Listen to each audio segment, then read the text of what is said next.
Saludos queridos hermanos, les habla su hermano y amigo en Cristo, el pastor Héctor Lecaro, grabando desde la ciudad de Chino, California. Una bendición, especialmente en este día tan trascendental, el poder estar en contacto con cada uno de ustedes, dando gracias a Dios por la bendición de poder compartir la eterna y bendita palabra de Dios con todos ustedes. Vamos a dar gracias al Señor por esta nueva oportunidad que nos concede. Oremos, hermanos. Señor y Padre nuestro que estás en los cielos, te damos infinitas gracias, Señor, por esta nueva oportunidad en este día tan especial que nos concedes, Padre, de compenetrarnos en tus verdades, de manera especial en discernir, cavilar, ahondar, escudriñar las 7 expresiones de Cristo Jesús desde la cruz del Calvario. Bendícenos, Padre, que tu Espíritu Santo nos guíe, nos hable, nos enseñe, nos recuerde y nos presente tu toda verdad para honra y gloria tuya, Padre. En nombre de Cristo te lo pedimos y te damos gracias. Amén. Bien, en esta oportunidad, hermanos, queremos hablar sobre el mensaje de las 7 palabras de Cristo Jesús pronunciadas desde la cruz del Calvario. Pero quisiera que ustedes me permiten ahondar en el contexto histórico de este acontecimiento. Y vamos a ver qué es lo que estaba pasando alrededor de este acontecimiento antes de que se dé por hecho. Los religiosos judíos, con el fin de eliminar a Jesús y mantener su poder, idearon un plan para convencer a las autoridades romanas de que debían de matar a Jesús. Los líderes judíos acusaron a Cristo de fomentar la rebelión y proclamarse a sí mismo rey.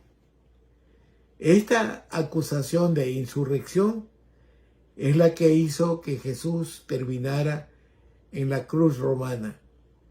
En lugar de ser apedreado como era la costumbre de la ejecución judía, pedían que los romanos los crucifiquen. Vamos a ver un poquito el antecedente de cómo se presentaron los judíos ante las autoridades romanas encabezadas por Pilato. Vamos a abrir en el Evangelio según San Lucas, capítulo 23, verso 4. Y Pilato dijo a los principales sacerdotes y a la gente: ningún delito hallo en este hombre. A Pilato ya había discernido de que Jesús era inocente y lo único que querían los líderes es que lo asesinen, lo crucifiquen. En el verso 14 del mismo capítulo 23:14 dijo: me habéis presentado a este hombre como que perturba al pueblo, pero habiéndole interrogado yo delante de vosotros, no he hallado en este hombre delito alguno de aquellos de los que le acusáis. En el versículo 22 del mismo capítulo dice: y les dijo por tercera vez: pues qué mal ha hecho éste, ningún delito digno de muerte he hallado en él, le castigaré pues y le soltaré. El Evangelio según San Juan sigue relatando este acontecimiento en Juan capítulo 18, versos del 33 al 38. Dicen así: entonces Pilato volvió a entrar en el pretorio y llamó a Jesús y le dijo: ¿eres tú el rey de los judíos? Jesús le respondió: ¿dices tú esto por ti mismo o te lo han dicho otros de mí? Pilato le respondió: ¿soy yo acaso judío? Tu nación y los principales sacerdotes te han entregado a mí. ¿Qué has hecho? Respondió Jesús: mi reino no es de este mundo. Si mi reino fuera de este mundo, mis servidores pelearían para que yo no fuese entregado a los judíos. Pero mi reino no es de aquí. Le dijo entonces Pilato: luego, ¿eres tú rey? Respondió Jesús: tú dices que yo soy rey. Yo para esto he nacido y para esto he venido al mundo, para dar testimonio de la verdad.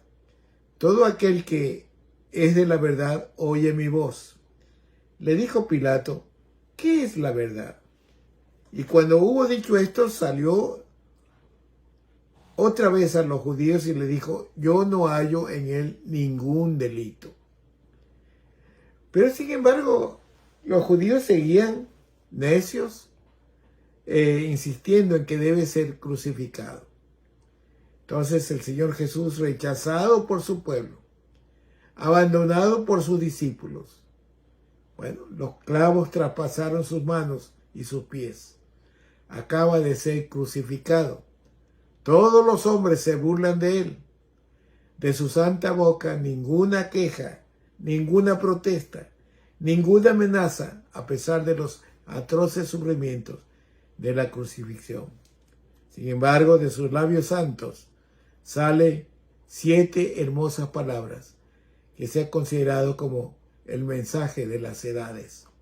Y eso es lo que nos proponemos en el amor de Dios, en la misericordia de Dios, meditar en estas palabras. Vamos a ver entonces la primera palabra pronunciada por el Señor Jesús en la cruz del Calvario. Esta la encontramos en el Evangelio según San Lucas, capítulo 23, verso 34. Y dice así, Padre, perdónalos, porque no saben lo que hacen. La gracia brota de los labios del Salvador. Solicita el perdón de su Padre. Y una vez más repito, Padre, perdónalos porque no saben lo que hacen. La pregunta surge, ¿por quién oraba Jesús? ¿Para quién pedía el perdón del Padre? El comentario más superficial de la oración de Jesús, hermanos, es que él pedía por sus inmediatos responsables de su muerte. Y se razona de esta manera. Ellos no sabían lo que hacían y por lo tanto Jesús basaba su ruego en la ignorancia de sus perseguidores.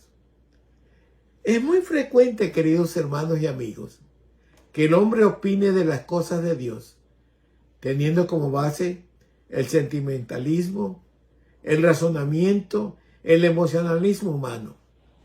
Y todo esto al margen de la palabra de Dios. Lo lógico y prudente, queridos hermanos y amigos, es que si queremos analizar las cosas de Dios, vayamos a su palabra, haciéndonos ecos de las promesas del Señor Jesús que dijo, escudriñad las Escrituras, porque a vosotros os parece que en ella tenéis la vida eterna, y ellas son las que dan testimonio de mí. Y es la palabra de Dios, la Biblia, hermanos, que nos dice claramente que la ignorancia no es ninguna base para obtener el perdón de Dios. Vamos a leer la carta del apóstol Pablo a los Romanos, capítulo 1, verso 20. Porque las cosas invisibles de él, su poder y deidad, se hacen claramente visibles desde la creación del mundo, siendo entendidas por medio de las cosas hechas, de modo que no tienen excusa.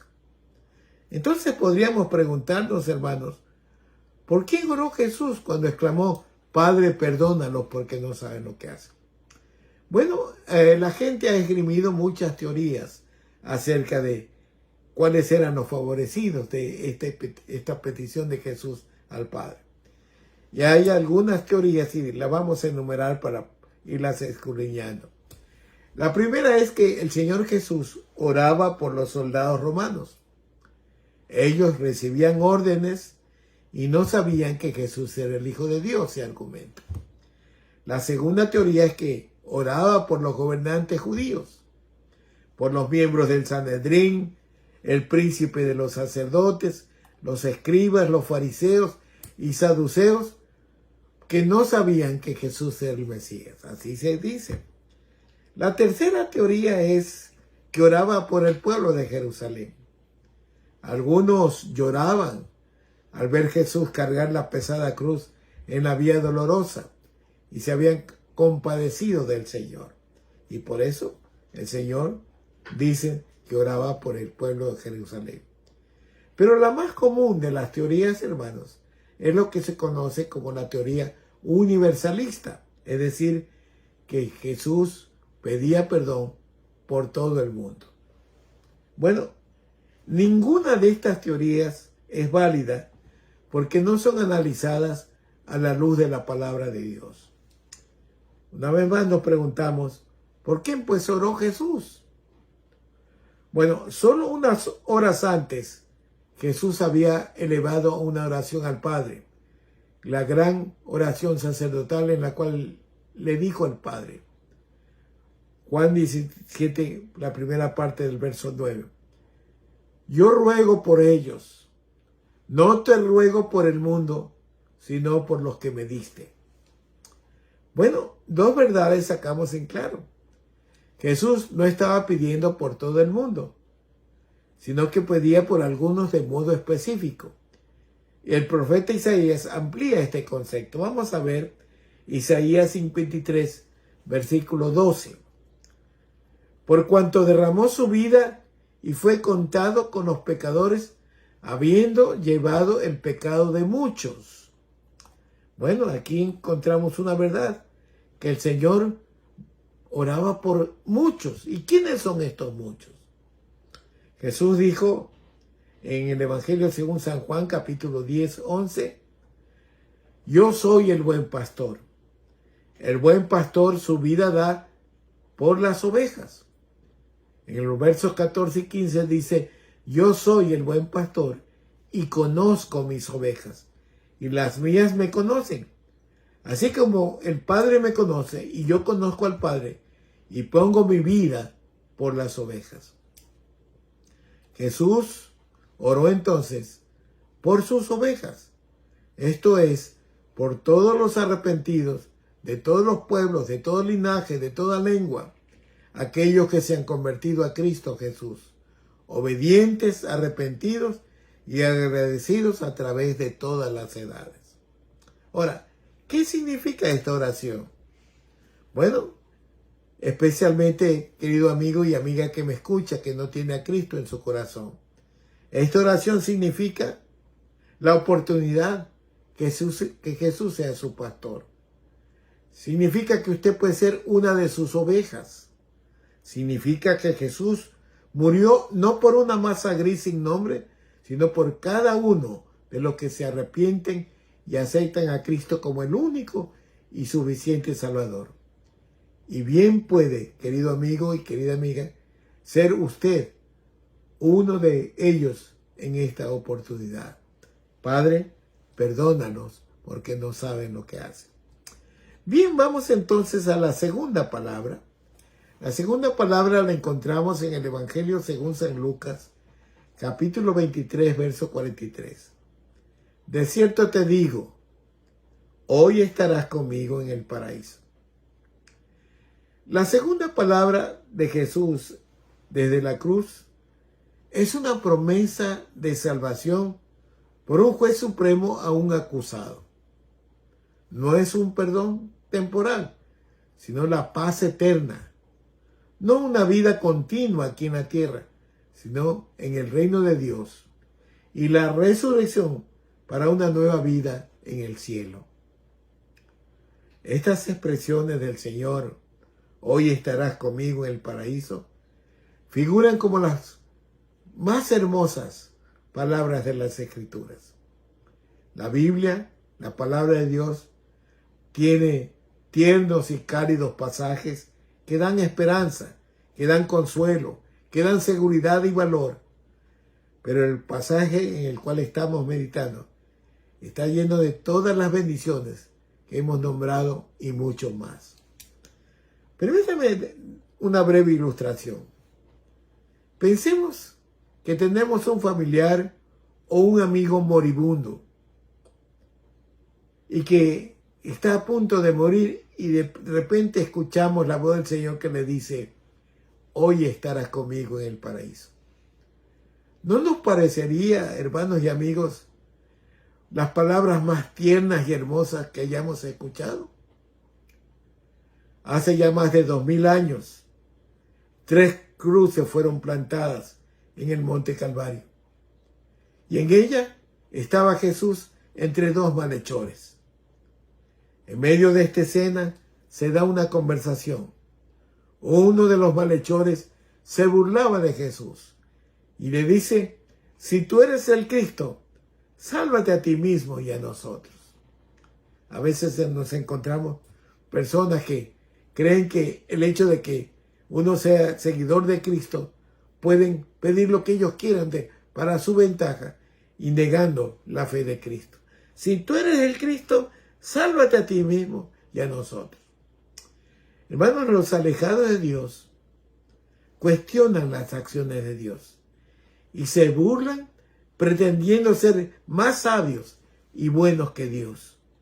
Satanás les endurece el corazón y les hace incrédulos y les hace pensar que deben actuar con necedad frente a Dios.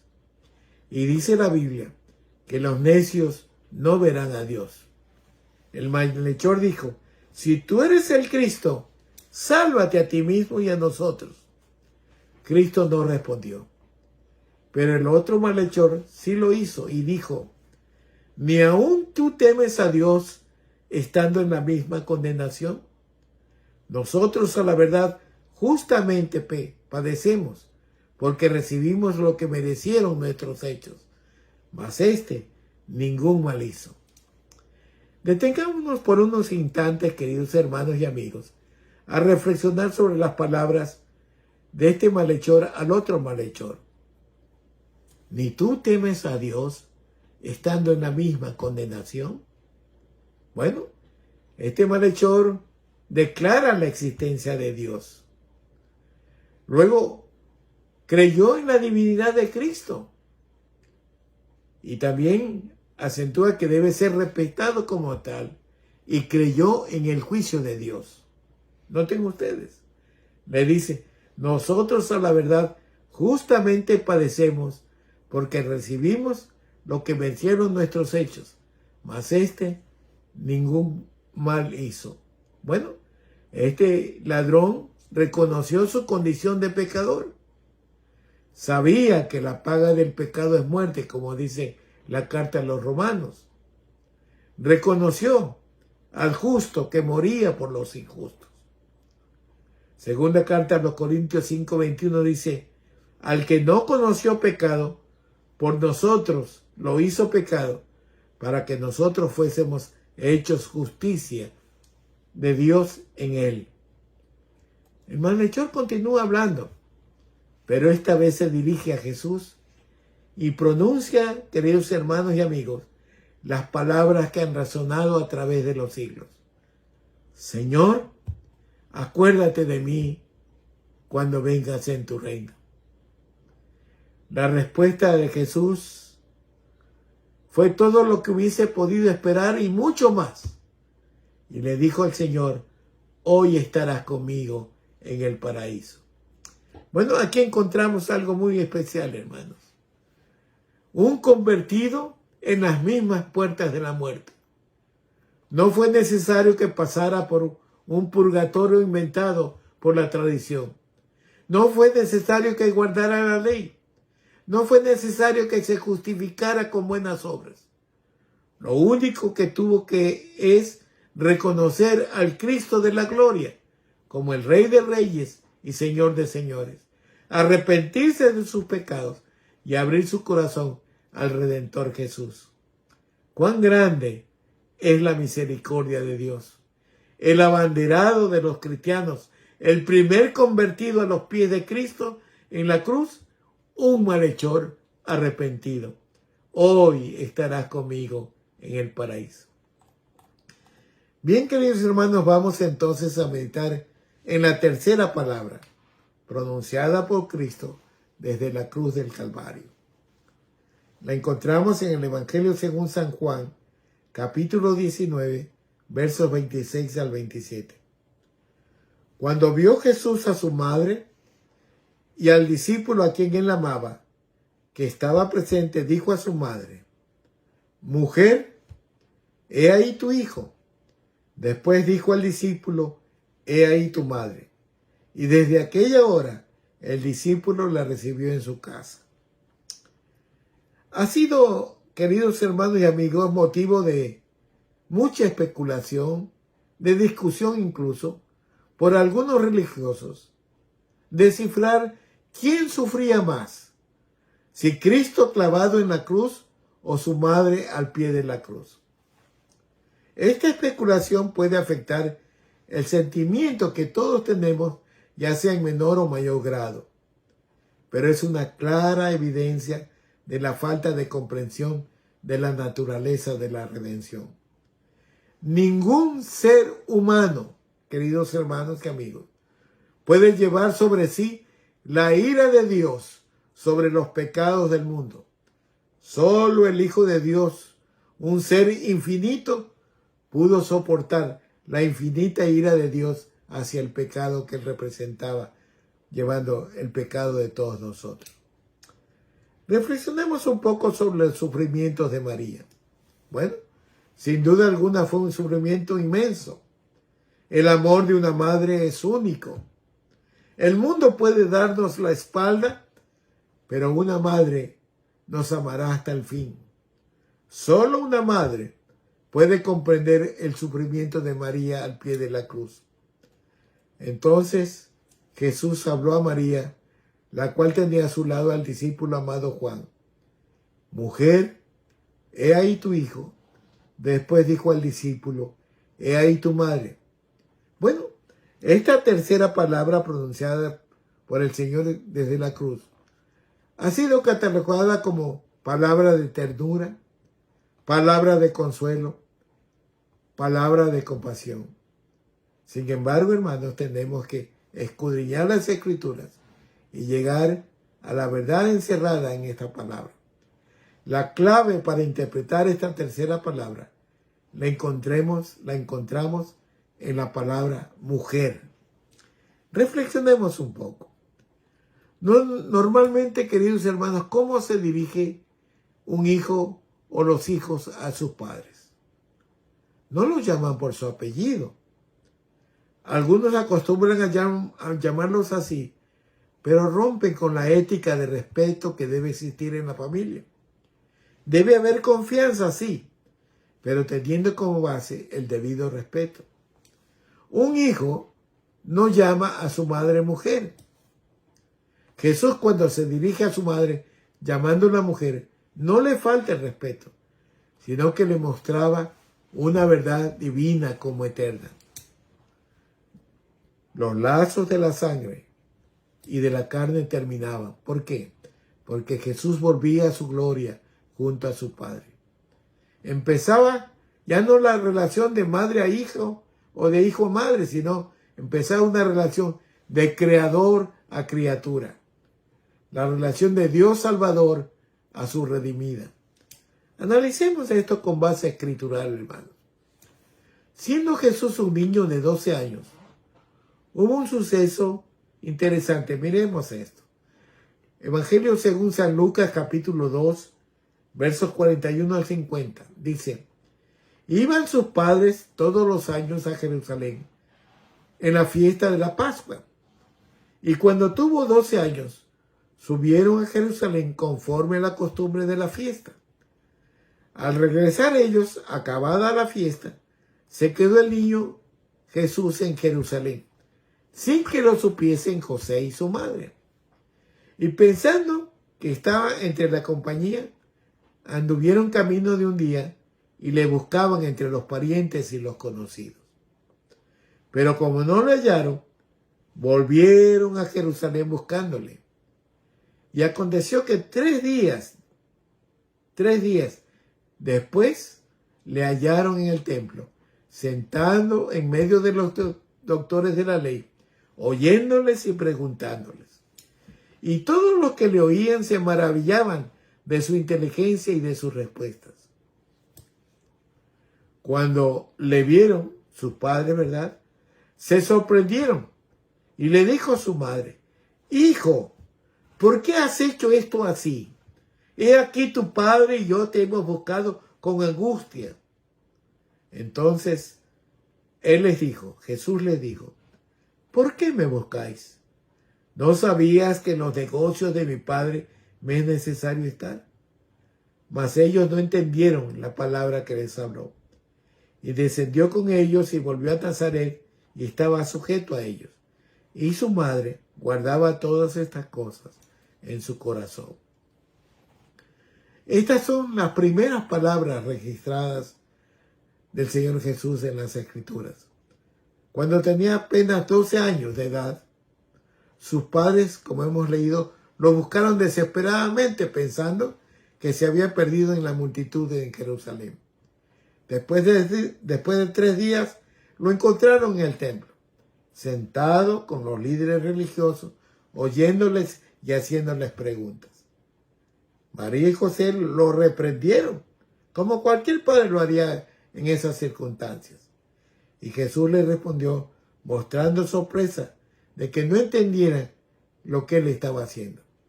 La relación con su padre estaba por encima de la relación humana. Desde temprana edad, Jesús mostraba una total claridad sobre su propósito de vida.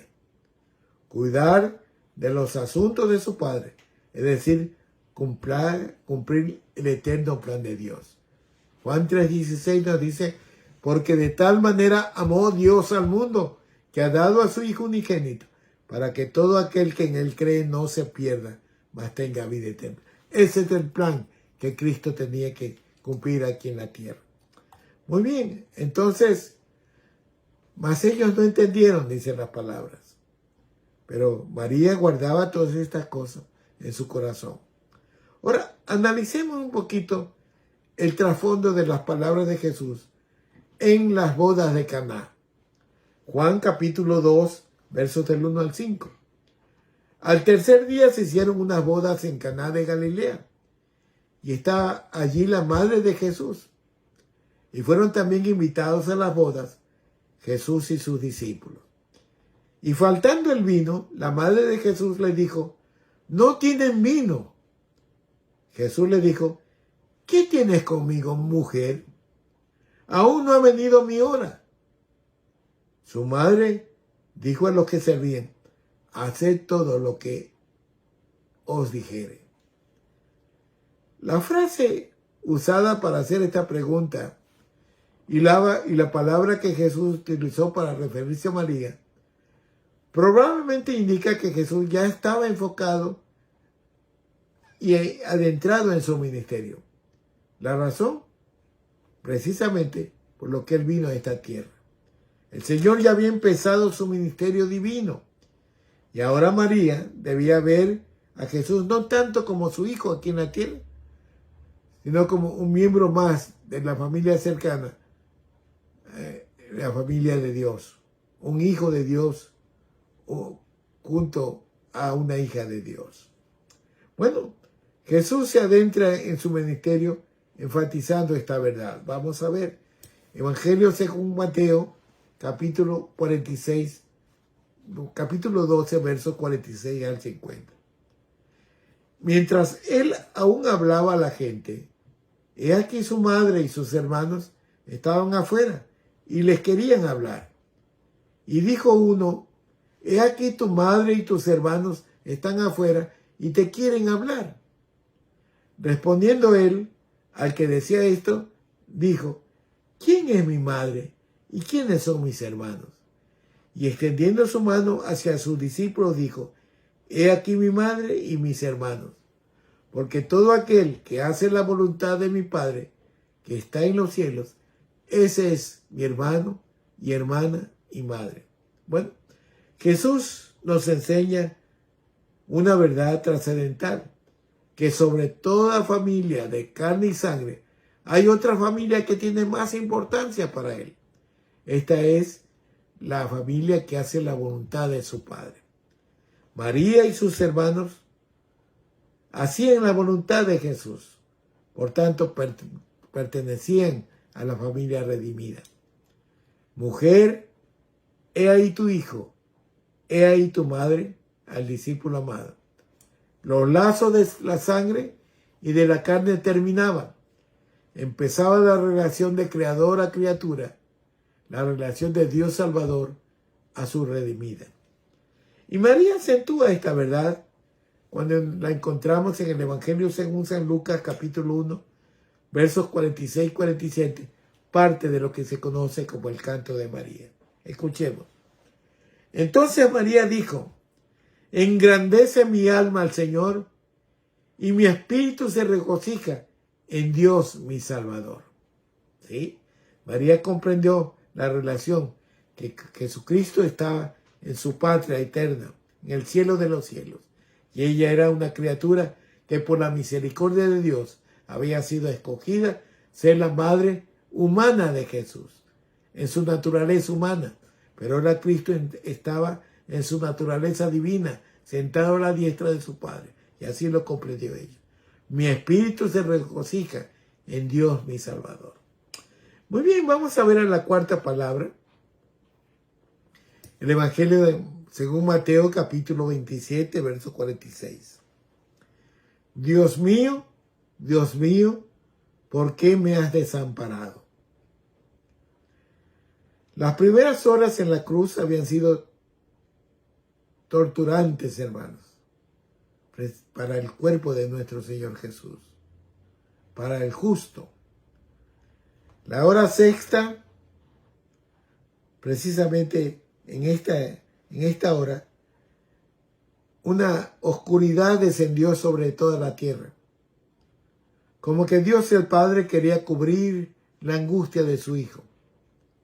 A las 3 de la tarde, un grito agudo y terrible salió de los labios del Señor.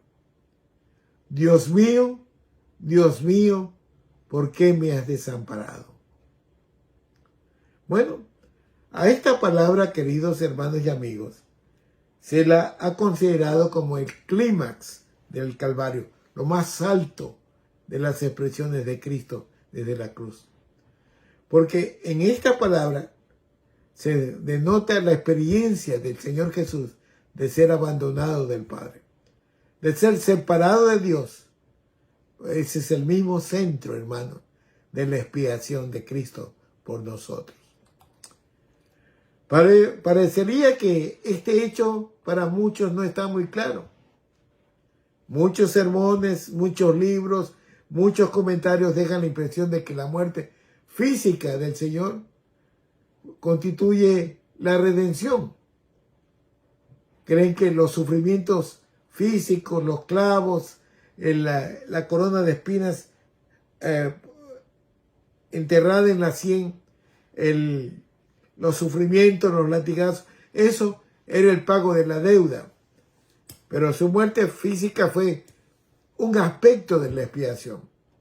El centro de la redención está en la separación de Dios, que es lo que se conoce como la muerte espiritual. Y este hecho se hace muy claro si regresamos al tiempo de la inocencia del hombre, precisamente en el paraíso del Edén. Cuando el hombre fue creado, Dios estableció un pacto con el hombre. De hecho, fue el primero de los pactos que comúnmente se llama el pacto de las obras o el pacto de la vida. Los términos de este pacto estaban establecidos de esta forma. Si el hombre vivía rectamente con Dios, si el hombre vivía correctamente delante de Dios, se le concedería la inmortalidad. Si en cambio pecaba contra Dios, moriría. En el centro de este pacto estaba el primer mandamiento. Si el hombre obedecía, demostraba su amor a Dios. De lo contrario, evidenciaría su falta de amor a Dios y también su aborrecer a Dios. Lo que hizo Adán, todos sabemos, hermanos. Desobedeció a su Creador, por lo tanto incurrió, cayó en pena de muerte, como estaba establecido en el pacto. Dios había dicho: de cierto morirás.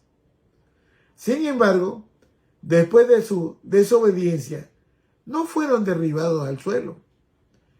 No murieron en ese momento. Físicamente parecería que nada había ocurrido. sus corazones continuaron latiendo, aunque cuando fueron expulsados del Edén, continuaron labrando la tierra, vivieron, tuvieron hijos. ¿Qué pasó entonces? ¿Se cumplió o no se cumplió el pacto? Adán y Eva no pagaron el precio de su pecado contra Dios. Bueno, de ningún modo. La advertencia fue cumplida no 930 años después, ni un día después, ni una hora, sino en el mismo momento, en el instante que pecaron. En aquel mismo momento fueron separados de Dios. Antes de su pecado, Adán y Eva habitaban en el jardín del paraíso y gozaban de íntima comunión con Dios. Las Escrituras nos relatan que Adán y Eva tenían comunión con Dios, que Adán andaba con Dios en el jardín, en el frescor del día. Después de su pecado, la comunión con Dios fue rota, pero después que pecaron, nunca más leemos, hermanos, que Adán anduviera con Dios.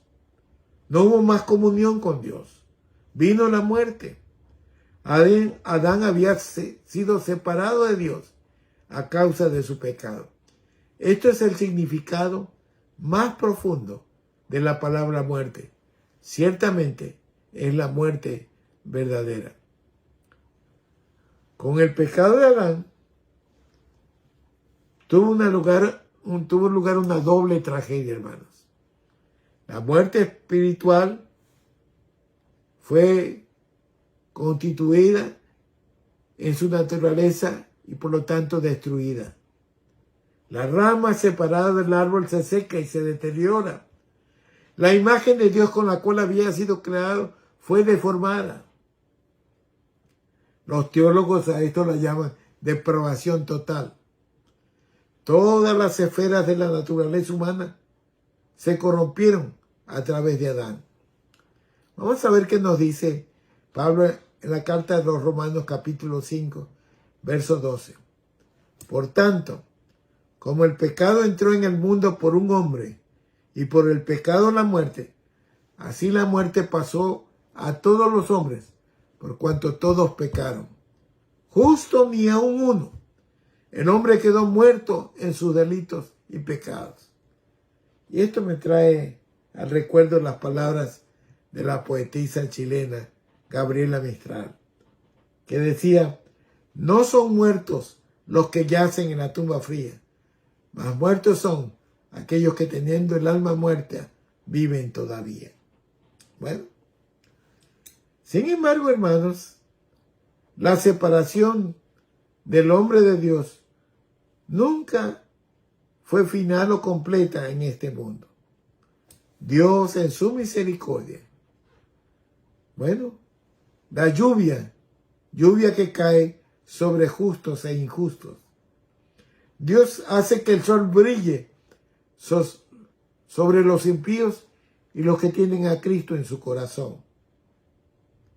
De estas y de muchas maneras, los hombres son sostenidos por la providencia de Dios.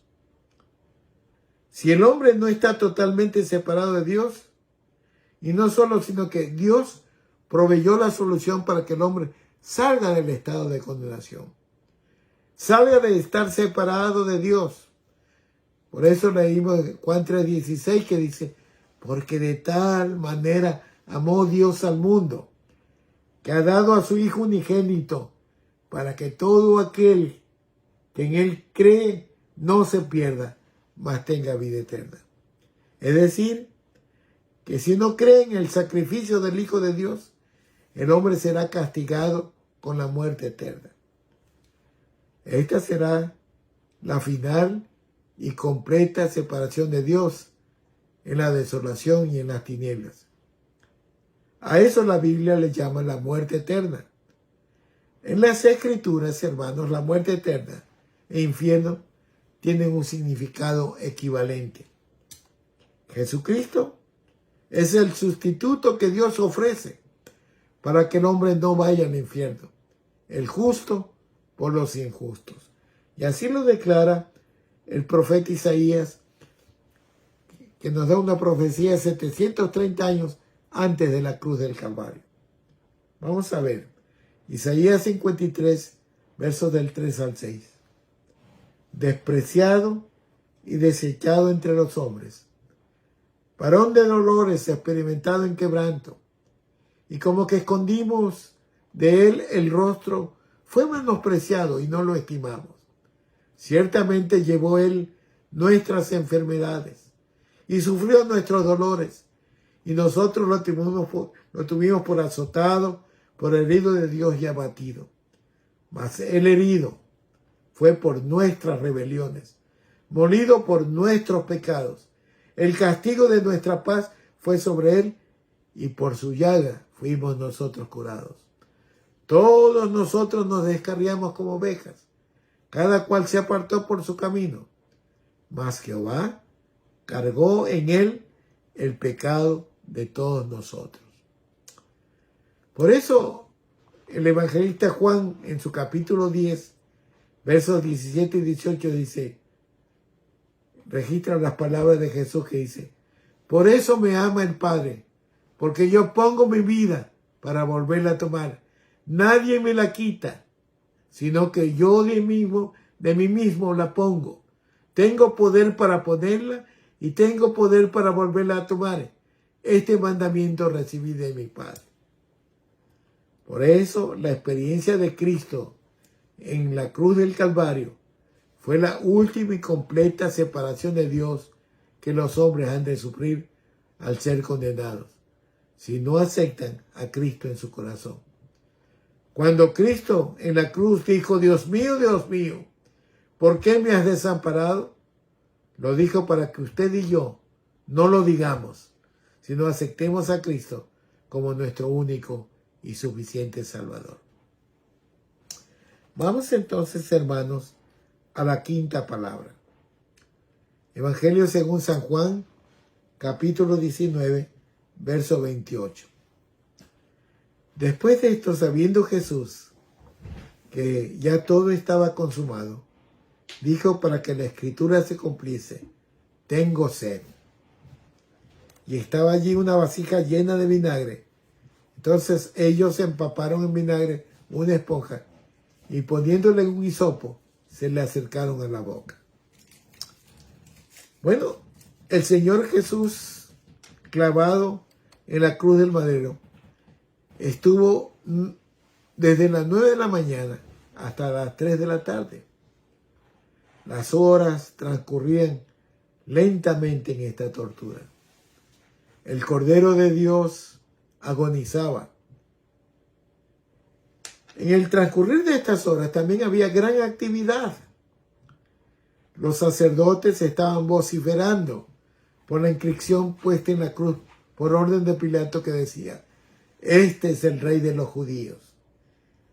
Ellos querían que la inscripción sea leída de esta manera: este dice ser el rey de los judíos.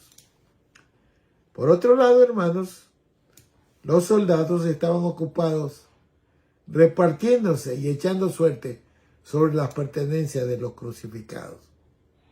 La multitud, en aquella algarabía, movían las cabezas burlándose del Señor, que estaba sufriendo la agonía de la cruz.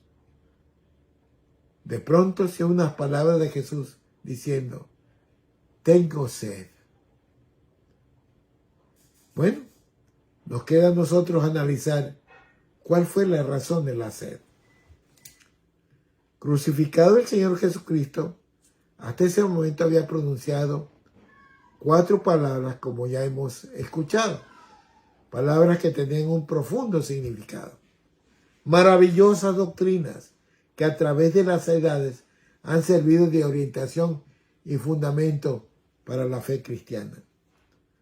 Sin embargo, al detenernos en la quinta palabra, tengo sed, parece una expresión muy comprensible, muy sencilla, fácil de interpretar. Para los teólogos liberales es muy diáfano y sencillo decir. Sostienen que la sed de nuestro Señor Jesucristo no era otra cosa que una sed física debido al calor producido por los rayos caniculares orientales que caían sobre el cuerpo del crucificado. Sin embargo, hermanos, creemos que cada palabra pronunciada por nuestro Señor desde la cruz del Calvario obedecía sistemáticamente al plan trazado por Dios para la redención del hombre. Quisiera llamar vuestra atención, hermanos y amigos, a las palabras del evangelista Juan 18:29. Dice la siguiente: después de esto, sabiendo Jesús que ya todo estaba consumado, dijo para que la escritura se cumpliese: tengo sed. El Señor estaba plenamente consciente del transcurso de los sucesos. Él sabía que todas las cosas estaban cumplidas y al tener sed también se cumplía la profecía mencionada por el rey David en el Salmo 69:21. Dice lo siguiente: me pusieron además hiel por comida y en mi sed me dieron de beber vinagre. Lo que queremos sostener, hermanos, que es la sed de Jesús, algo que no fue algo casual, no fue algo del momento, sino que estaba prescrita en las Sagradas Escrituras. Por eso creemos que va más allá de una sed natural y física. Miremos la sed de Jesús a través y a la luz de las Escrituras. No debemos, hermanos, perder la razón de la presencia de Cristo en la cruz del Calvario. Era el Dios encarnado, el Emmanuel, Dios con nosotros, pagando el precio del pecado de los hombres. La sentencia para el hombre era la condenación y el castigo de Dios. Jesús era el que cargó la culpa de los pecados de la humanidad. Por lo tanto, la mayor parte de los sufrimientos era el agudísimo dolor que procedía de la mano de Dios Padre. La palabra del Señor dice: horrenda cosa es caer en manos del Dios vivo. Bueno, la Biblia describe las condiciones de los que serían condenados. Vamos a ver. Apocalipsis capítulo 21:8. Pero los cobardes e incrédulos, los abominables y homicidas, los fornicarios y hechiceros, los idólatras y todos los mentirosos tendrán su parte en el lago que arde con fuego y azufre, que es la muerte segunda. Y hay un episodio que verdaderamente nos aclara lo que estamos tratando de sostener. Lucas capítulo 16, del 19 al 24, que nos habla de la historia de Rico y Lázaro. Dice así: había un hombre rico que se vestía de púrpura y de lino fino, y hacía cada día banquete con esplendidez. Había también un mendigo llamado Lázaro, que estaba echado a la puerta de aquel, lleno de llagas, y ansiaba saciarse de las migajas que caían de la mesa del rico. Y aún los perros venían y le lamían las llagas. Aconteció que murió el mendigo y fue llevado por los ángeles al seno de Abraham. Y murió también el rico y fue sepultado. Y en el Hades sus ojos estaban en tormentos. Y vio de lejos a Abraham y a Lázaro en su seno. Entonces él, el rico, dando voces, dijo: Padre Abraham, ten misericordia de mí, y envía a Lázaro para que moje la punta de su dedo en agua. Escuchen esto. Y refresque mi lengua, porque estoy atormentado en esta llama. Sí, querido hermano, querida amiga, querido amigo, Cristo experimentó en la cruz la sed que sufrirán los condenados, la angustia, la desesperación de los que caigan en el juicio de Dios. Cristo en la cruz sufrió para que por medio de él nosotros no suframos. Él es el agua fresca, la fuente de la vida eterna. Vamos a ver esto en Juan capítulo 4, 14. Dice, mas el que bebiere del agua que yo le daré, no tendrá sed jamás, sino que el agua que yo le daré será de él una fuente de agua que salte para vida eterna. Juan 6:35, Jesús le dijo, yo soy el pan de vida. El que a mí viene nunca tendrá hambre, y el que en mí cree no tendrá sed jamás. Qué interesante, hermanos. Entonces, el Señor sufrió la sed de los condenados para que usted y yo, si creemos en Cristo y damos nuestro corazón a Cristo, no vamos a tener esa sed en la condenación, porque vamos a tener vida eterna en Cristo Jesús. Bien, queridos, vamos a la sexta palabra. Esta sexta palabra la encontramos en el Evangelio según San Juan, capítulo 19, verso 30. Cuando Jesús hubo tomado el vinagre, dijo, consumado es. Y habiendo inclinado la cabeza, entregó el Espíritu. La expresión consumado es, hermano, es la traducción de una palabra griega que se pronuncia tetelestai, que tiene un significado que quiere decir llevado a su fin, completo y perfecto. Miremos algunos ejemplos de esta palabra en las Escrituras. Apocalipsis capítulo 15, verso 1. Vi en el cielo otra señal, grande, admirable. 7 ángeles que tenían las 7 plagas postreras, porque en ellas se consumaba la ira de Dios. Ahí está la palabra tetelestai, consumada. Es decir, la ira total y derramada a la medida más completa de parte de Dios. Tetelestai. Pero miremos esta palabra en el Evangelio según San Juan, que nos describe la historia de Jesús. Vamos a ver Juan 17, 4. Y acabada la obra que me diste que hiciese, con esta palabra glorifico a Dios. Perdón, hermanos.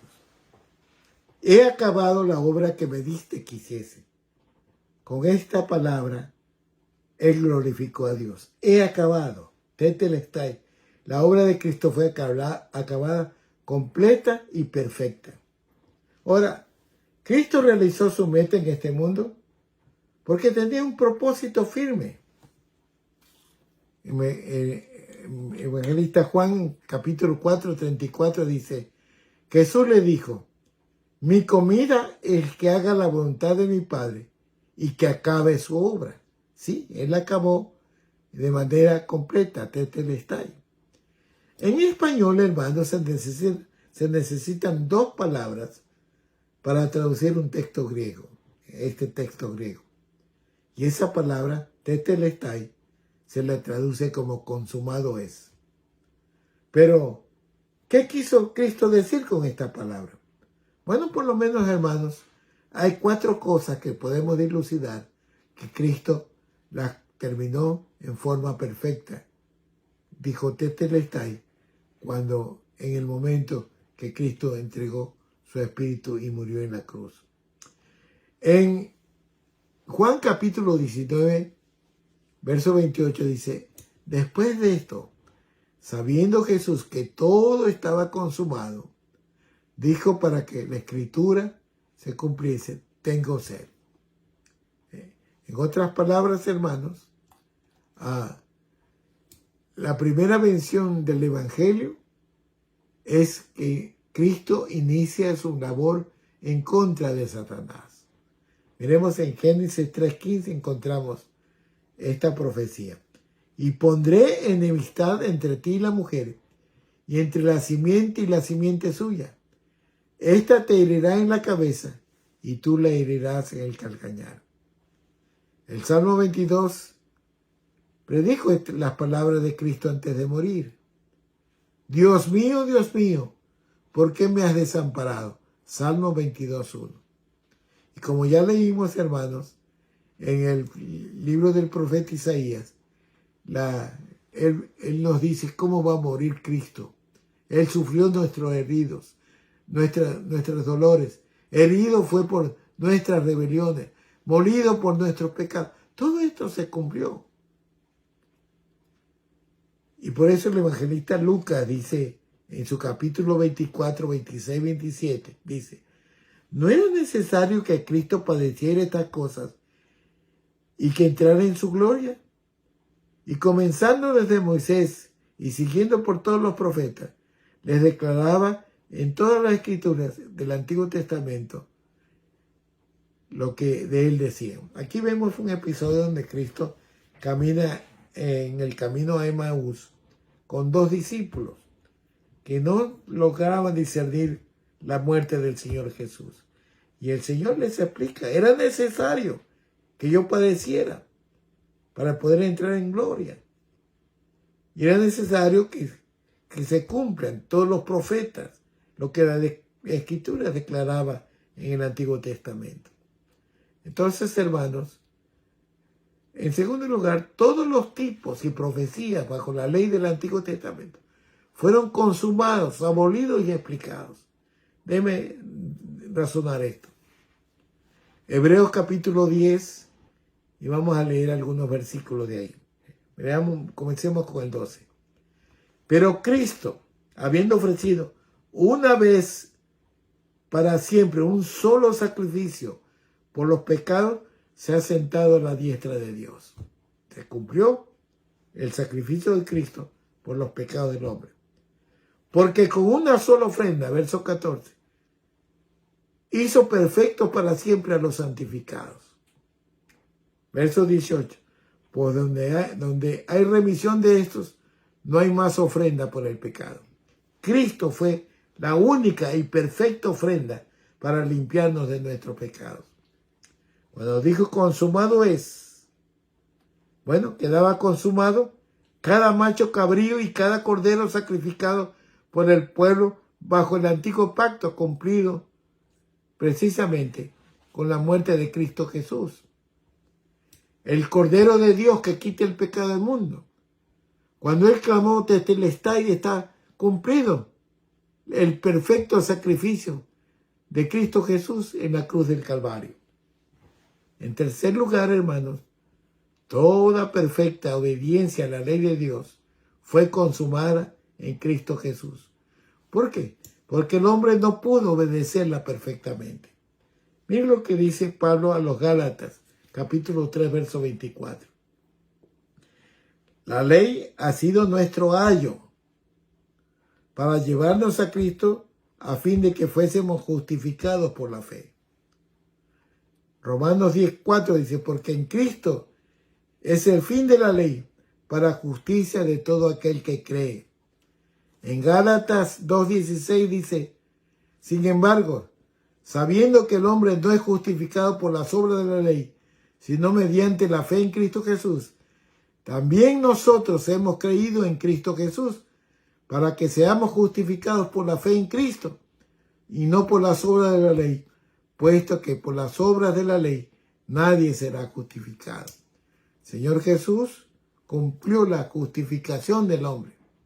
Por la fe tenemos paz para con Dios. Somos justificados por la fe, tenemos paz para con Dios por medio de nuestro Señor Jesucristo. Por último, Gálatas 3:25 dice, pero ahora ha venido la fe, ya que no estamos bajo el ayo. Entonces, queridos hermanos, Cristo hizo la obra completa y perfecta.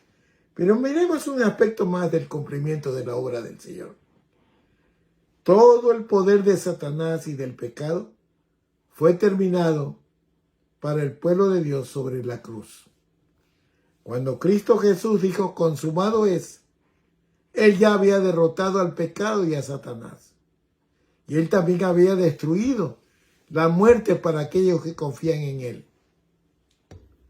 Estando el Señor en una sinagoga, declaró lo siguiente, el Espíritu del Señor está sobre mí y he venido a pregonar libertad a los cautivos y a poner en libertad a los oprimidos.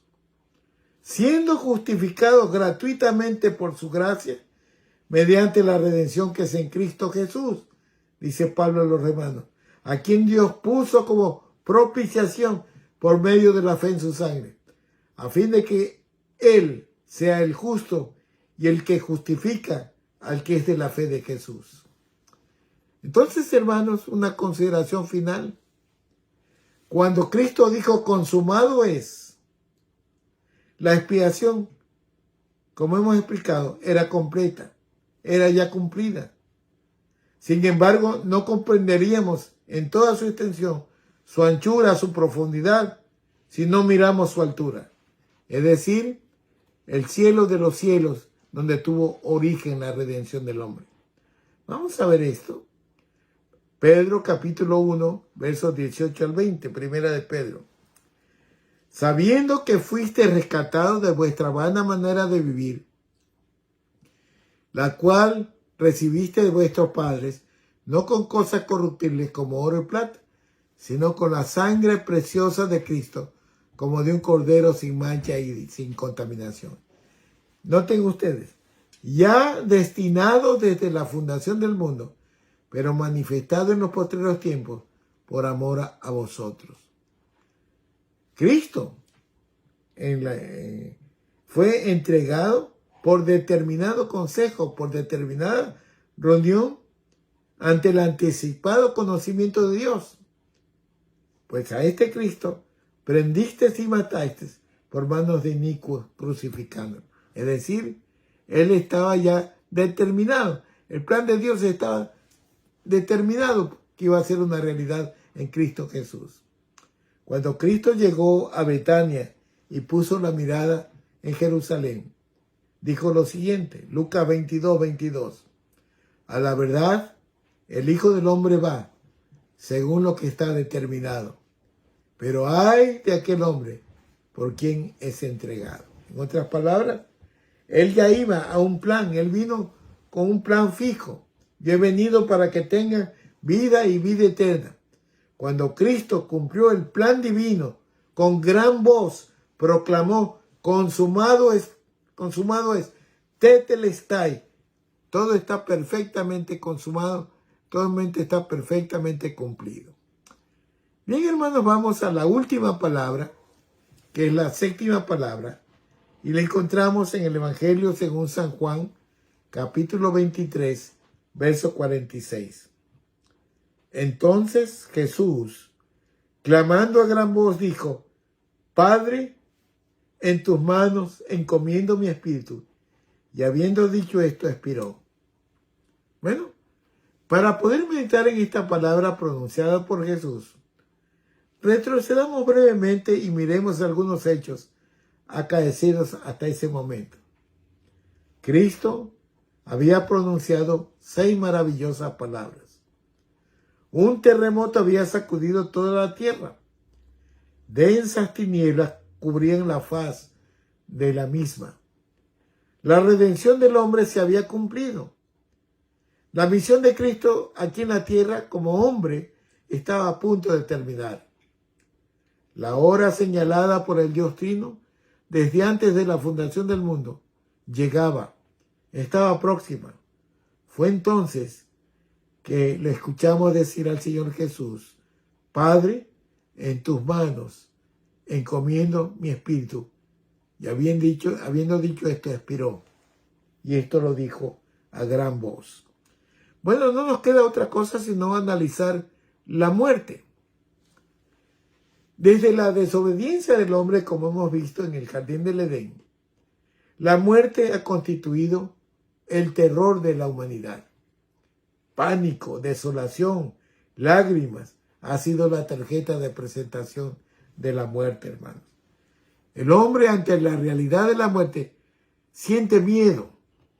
Las clínicas, los hospitales son valles de lágrimas, porque la muerte con sus dedos tétricos golpea sus puertas. Pero la muerte también viene por tsunamis, por terremotos, por huracanes, por crímenes de guerra, por enfermedades, por terrorismo. Bueno, por muchas razones viene la muerte. Pero déjeme decirle, querido hermano y amigo, que con tsunamis o con terremotos, con huracanes o sin huracanes, con guerras o sin guerras. Si el Señor no viene, todos vamos a afrontar la realidad de la muerte. Usted un día y yo un día tendremos que afrontar la muerte. Ante esta realidad surge una pregunta. ¿Por qué Cristo, siendo sin pecado, tuvo que afrontar la muerte? ¿Cuál fue la causa? Recuerde que la muerte es causa del pecado. Si pecares moriréis, dijo el Padre. Entonces, ¿por qué Cristo? Si Cristo no pecó. Bueno, para algunos, la causa de la muerte de Cristo es solamente física o clínica. Y argumentan de esta manera. Cristo estaba 6 horas en la cruz. Clavos atravesaban sus manos y sus pies. Herido en un costado, coronado de espinas, sediento. Todo esto causaría un parálisis en el sistema respiratorio. El peso del cuerpo sobre la estructura muscular, causaba una parálisis de este órgano vital. Razón por la cual rompían las piernas de los malhechores para apresurar su muerte, ya que a pesar del dolor que producía, apoyaban su cuerpo en los clavos y de esta manera respiraban en su angustia un poco más, por unos instantes más. Pero una vez rotas sus piernas, no podían aliviar la respiración y la parálisis del corazón. Y este es el argumento clínico que se atribuye como causa de la muerte del Señor Jesús. Pero miremos qué nos dice la Biblia sobre cómo fue la muerte del Señor. La palabra del Señor nos dice claramente que la causa de la muerte no fue el resultado de las fallas orgánicas, como argumenta el mundo. La causa de la muerte no fue falla física. Y se argumenta de esta manera en la Biblia. La expresión del Señor Jesús, al pronunciar esta palabra, es la que causa precisamente estas conclusiones. El Señor, cuando explicó, Padre, en tus manos, cuando proclamó, Padre, en tus manos, encomiendo mi espíritu, lo hizo clamando a gran voz. Irrumpía en el medio de los crucificados esta voz triunfante del Señor, clamando a gran voz, Padre, en tus manos encomiendo mi espíritu. Hay un adagio muy popular que dice, de la manera como uno habla, expresa más de lo que dice con palabras. Por ejemplo, un saludo que anuncia una muerte. Bueno, en sus expresiones habrá desaliento, tristeza, resignación y derrota. Habrá otros anuncios. Pero Jesús, hermanos, no era impotente ante la fuerza de los hombres. No era impotente ante la fuerza de Satanás. La cruz no estaba bajo su control. Miremos qué nos dice el evangelista Mateo en su capítulo 26, versículos del 51 al 54. Esto era precisamente en la captura del Señor Jesús, cuando Satanás se mete en el corazón de Judas y permite o hace que éste lo venda por 30 miserables monedas de plata. Entonces, Mateo nos cuenta del momento que fue capturado el Señor. Dice así: pero uno de los que estaban con Jesús, extendiendo la mano, sacó su espada e hiriendo al siervo del sumo sacerdote, le quitó la oreja. Queremos hacer un comentario rápidamente. Viene una turba encabezada por Judas a capturar al Señor. Y uno de los discípulos del Señor saca una espada y trata de volarle la cabeza al siervo del sumo sacerdote. Y asumo esto porque no creo que le quiso solamente cortar la oreja. Seguramente se esquivó el siervo del sumo sacerdote. Pero ante este hecho Jesús se dirige a su siervo, a su discípulo. Y le dice, entonces Jesús le dice, vuelve tu espada a su lugar, porque todos los que tomen espada, a espada perecerán. ¿Acaso piensas que no puedo orar a mi Padre y que Él me daría más de 12 legiones de ángeles? Pero ¿cómo entonces se cumplirán las escrituras de que es necesario que así se haga? Hermanos, una legión en el ejército romano la componían 6.000 soldados, 6.000 hombres. El Señor habla que podría ordenar 12 legiones que vengan a su rescate. Es decir, 72.000 ángeles. Pero no lo hace, porque está cumpliendo el plan de sacrificio. Él tenía que pasar por esto para morir en la cruz, para pagar el precio de su pecado y de mi pecado. Mateo 16, 21, y luego leemos lo siguiente. Desde aquel tiempo comenzó Jesús a declarar a sus discípulos que le convenía ir a Jerusalén y padecer mucho de los ancianos y de los principales, de los príncipes de los sacerdotes y de los escribas y ser muerto y resucitar al tercer día. Él ya había anunciado eso. Él estaba cumpliendo un plan. Entonces, mire, Jesús no era impotente ante la cruz. Estaba allí por su propia voluntad, por amor a nosotros. Ningún hombre, hermanos, podría clamar a gran voz después de haber estado colgado, clavado 6 horas en la cruz. El grito de nuestro Señor es un testimonio más de su divinidad. Su poderoso grito se relaciona con su declaración: mi vida nadie me la quita, yo la pongo de mí mismo. Mateo 20:28 dice, el Hijo del Hombre no vino para que le sirvan, sino para servir y para dar vida en rescate por muchos. Podemos categóricamente, hermanos, decir que la causa de la muerte del Señor Jesús fuimos nosotros. Nosotros, nuestros pecados, nos llevaron al Señor Jesús a la cruz del Calvario. Bueno, finalmente, hermanos, miremos el ejemplo que nos da Jesús cuando aborda su muerte, depositando su vida en las manos de su Padre Celestial. Padre, en tus manos encomiendo mi espíritu. Bueno, si nos ponemos a pensar, las manos, hermanos, tienen singular significado, especialmente para los humanos. Los hombres son analizados por sus manos. Un ejemplo, las huellas digitales de los dedos de cada una de nuestras manos son utilizadas como pruebas irrefutables de identidad. A través de las manos se puede analizar ciertos rasgos de la personalidad. Por ejemplo, unas manos sudosas reflejan una personalidad nerviosa.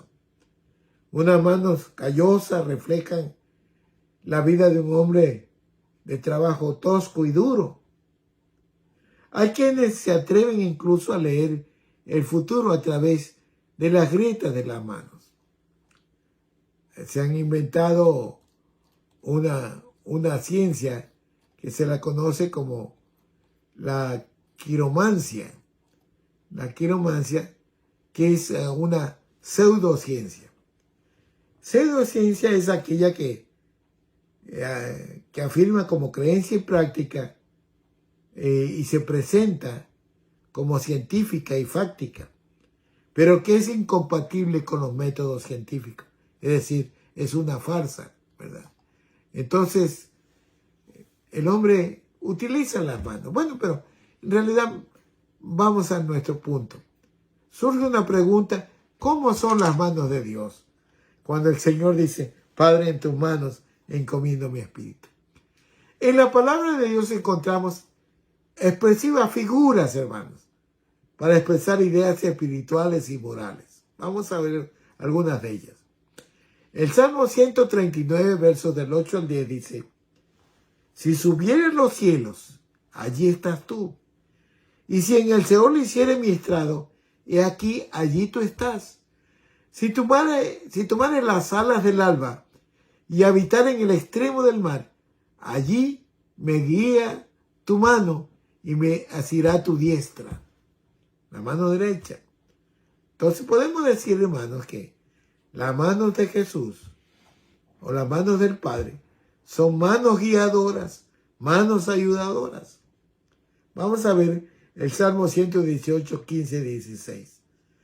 Voz de júbilo y de salvación hay en las tiendas de los justos. La diestra de Jehová hace proezas. La diestra de Jehová es sublime. La diestra de Jehová hace valentías, es decir, son manos maravillosas, hermanos. Manos poderosas, ¿verdad? Entonces, vamos a ver dos ejemplos más. Éxodo 14, 8. El Señor endureció el corazón del faraón, rey de Egipto, y éste persiguió a los hijos de Israel. Pero los hijos de Israel habían salido con mano fuerte, la mano poderosa de Dios. Por último, miremos Isaías 62, 3. Y serás corona de gloria en la mano de Jehová, y diadema de reino en la mano del Dios tuyo. Es decir, manos que dan honra. Bueno, al repetir la séptima palabra, Padre, en tus manos encomiendo mi espíritu, Cristo regresa a su hogar. Cristo regresa a la casa de su Padre. El Rey de gloria en victoria que nos da un camino a seguir. Yo soy el camino, la verdad y la vida. Nadie viene al Padre sino por mí. Llegará el día, hermanos, en que usted, si tiene su vida en Cristo, si ha recibido a Cristo en su corazón como único y suficiente Salvador, y si cree en la palabra de Dios, y dice: en ningún otro hay salvación, porque no hay otro nombre bajo del cielo dado a los hombres en que podamos ser salvos. Algún día usted dirá, como manifiestan las Escrituras: ¿dónde está, oh muerte, tu aguijón? ¿Dónde, oh sepulcro, tu victoria? Ya que el aguijón de la muerte es el pecado, y el poder del pecado la ley, mas gracias sean dadas a Dios, que nos da la victoria por medio de nuestro Señor Jesucristo. ¿Sí? Algún día los cristianos podrán decir: Padre, en tus manos encomiendo mi espíritu, porque a través de Cristo Jesús hemos vencido la muerte, el pecado y el mundo, para honra y gloria de Dios. Bien, queridos hermanos, si me permiten una breve conclusión de estas 7 palabras. En el monte del Calvario, hermanos, estaban, como hemos visto, levantadas, clavadas, 3 cruces. En el centro de ellas estaba Jesús, y a ambos lados 2 malhechores sentenciados también a morir crucificados. Y en estas 3 cruces encontramos 3 actitudes. En primer lugar, encontramos un hombre muriendo en pecado. Uno de los malhechores no creía en Jesús. Este hombre pensó mayormente en sí mismo. Él le injuriaba, lo insultaba diciendo: ¿no eres tú el Cristo? Sálvate a ti mismo y a nosotros. Fue una manera tonta de morir, porque no se dio cuenta que era su única y última oportunidad que tenía para salvarse. La Biblia dice en la carta a los Hebreos 9:27, de la manera que está establecido para los hombres, que mueran una sola vez y después de esto el juicio. Un hombre muriendo en pecado. Pero miremos otra actitud. Un hombre muriendo al pecado. Uno de los malhechores murió creyendo en Jesús. Y pensó mayormente en Jesús. Notemos las varias cosas que hizo. Primero cambió, es decir, se arrepintió. Temió a Dios, porque esa fue una recomendación que le hizo al otro malhechor. Ni tú temes a Dios. Reconoció su propia culpa. Nosotros estamos aquí por nuestros propios hechos, dijo. Y luego creyó en la vida después de la muerte. Acuérdate de mí cuando vengas en tu reino. Entonces Jesús le dijo, de cierto te digo, hoy estarás conmigo en el paraíso. Un hombre muriendo al pecado. Qué bendición, hermano. El primer arrepentido a los pies de la cruz de Jesús, alcanzando salvación eterna en Cristo Jesús, en el último aliento de su vida. Pero miremos otra actitud. Un hombre muriendo por el pecado. Porque de tal manera amó Dios al mundo, que ha dado a su Hijo unigénito, para que todo aquel que en él cree no se pierda, mas tenga vida eterna. Romanos 5:8 dice, mas Dios muestra su amor para con nosotros, en que siendo aún pecadores, Cristo murió por nosotros. Y permítame una vez más, hermanos, leer Isaías 53, de los versos 3 al 6. Despreciado y desechado entre los hombres, varón de dolores, experimentado en quebranto, y como que escondimos de él el rostro, fue menospreciado y no lo estimamos. Ciertamente llevó él nuestras enfermedades y sufrió nuestros dolores, y nosotros le tuvimos por azotado, por herido de Dios y abatido. Mas el herido fue por nuestras rebeliones, molido por nuestros pecados. El castigo de nuestra paz fue sobre él, y por su llaga fuimos nosotros curados. Todos nosotros nos descarriamos como ovejas, cada cual se apartó por su camino. Mas Jehová cargó en él el pecado de todos nosotros. Entonces, en el Calvario hubo 3 cruces, 3 actitudes. La cruz de la rebelión y el pecado. La cruz del arrepentimiento. La cruz de la salvación eterna. La cruz de Jesús. Quiero terminar con una pregunta muy respetuosa para usted, amigo y amiga, que me escucha. Una pregunta final para usted. ¿Cuál será su actitud frente a la cruz de Jesús? Que el Señor bendiga su palabra, que el Señor bendiga cada una de las expresiones de Cristo y que el Espíritu Santo las clave en nuestro corazón para vivirla, para sentirla, para proclamarla, para ser salvos, para tener la vida eterna, para tener la compañía eterna de Dios Padre, del Hijo y del Espíritu Santo en la patria celestial. Que el Señor nos bendiga y que aprovechemos el tiempo de la gracia, porque pronto viene Cristo a reinar. El Señor los bendiga. Bien, hermanos, vamos entonces a orar. Yo voy a hacer una oración. Orar es hablar con Dios. No es nada mágico, no hay nada oculto ni secreto aquí. Es una expresión sincera del corazón, de un humilde corazón que le pide al Señor lo que le voy a pedir. Si usted quiere orar conmigo, si quiere aceptar a Cristo en su corazón, si cree que Cristo murió por usted en la cruz del Calvario, ore conmigo. Repita esta oración.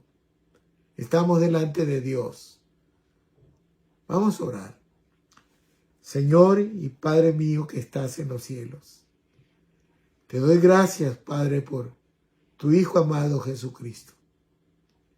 Te doy gracias por el plan de salvación que desde antes de la fundación del mundo tú planificaste por mí para borrar mis pecados, para perdonar mis pecados. Señor, perdona mis pecados. Me arrepiento de mis pecados y comprendo que la solución para poder salvarme de la condenación eterna es abrir mi corazón a Cristo Jesús con fe, amor, decisión y de manera permanente, Señor. Ven a mi corazón, oh Cristo. Llena mi vida. Perdóname. Quiero ser salvo. Quiero asirme de tu promesa, que si creo en ti, tendré la vida eterna. Padre, acepta mis plegarias, mis súplicas de perdón. Y por mi parte, Señor, yo acepto tu sacrificio en tu misericordia para ser salvo y tener vida eterna. Sí, Señor, ven a mi corazón. Quiero ser una oveja tuya. Quiero que tú seas mi buen pastor de ahora en adelante, Padre. En nombre de Cristo Jesús, te pido y te doy gracias. Amén. Bien, yo quiero hacerles una humilde pregunta, hermanos. Si usted ha repetido la oración conmigo, no puedo ver su mano alzar, no puedo ver su decisión, pero sé que muchos han decidido esto. Y por ello, doy gracias a Dios. Y le ruego y le pido que busque una iglesia donde prediquen la palabra de Dios. Donde usted no solamente muestre consagración al Señor, sino que sirva al Señor proclamando la palabra con su testimonio. El Señor nos dice que debemos dar de gracia lo que de gracia hemos recibido. La gracia del Señor ha sido real y efectiva a través de su palabra. Así que damos gracias a Dios por eso. Y espero que usted tenga una decisión. Si acaso usted se decide, puede decírmelo. Tengo un grupo en WhatsApp, alrededor de unas 100 familias que nos escuchan. Y usted puede ser parte de ese grupo. O quizás en Facebook o en YouTube, si acaso me escuchan. Inscríbase, expanda la palabra del Señor, porque esa es la misión de un cristiano fiel y verdadero. Que el Señor los bendiga. Estaremos en contacto el próximo domingo hablando sobre la resurrección de Cristo, el día de la libertad y la victoria de todo cristiano. Que el Señor los bendiga. Mientras tanto, firmes y adelante, huestes de la fe, sin temor alguno, que Jesús nos ve. Hasta pronto, hermanos. Que el Señor los bendiga.